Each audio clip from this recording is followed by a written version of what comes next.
Bonjour à tous, prenez votre livre de grammaire, page 235, leçon sur l'accord de l'adjectif. Le masculin l'emporte sur le féminin. Les féministes n'ont qu'à bien se tenir. C'est dur quand même cette petite phrase.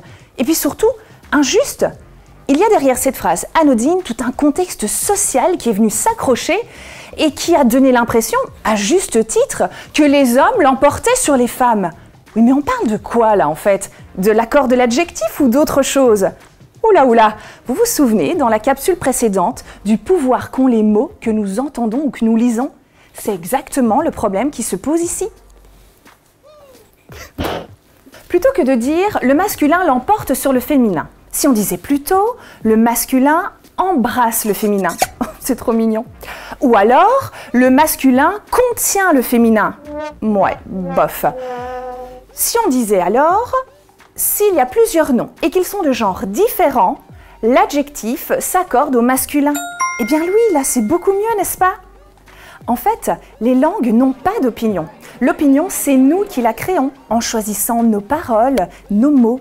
Il faut savoir qu'un certain Vaugelas, Claudie pour les intimes, a écrit il y a belle lurette déjà que si on a un nom masculin et deux noms féminins, c'est le genre masculin qui l'emporte car c'est le plus noble et qu'il prévaut tout seul contre deux féminins.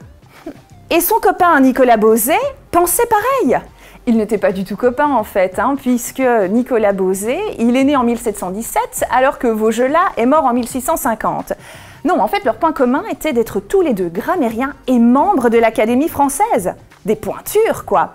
Eh bien, voici donc l'opinion de Nicolas Beauzée sur la question. Le genre masculin l'emporte sur le féminin grâce à la supériorité du mâle sur la femelle. C'est là que toute cette histoire a commencé. Parce qu'avant cela, les gens, ils disaient un petit peu ce qu'ils voulaient. On utilisait davantage l'accord de proximité.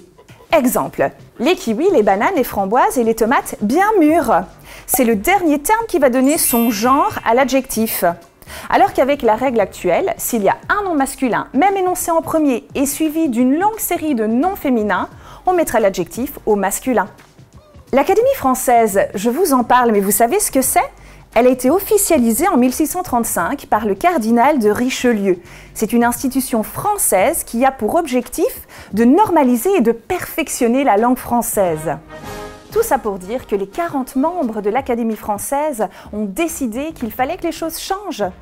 Cette déclaration prouve donc, et c'est ça qui est génial avec les langues, c'est qu'elles évoluent et qu'elles s'adaptent en fonction des besoins de la société.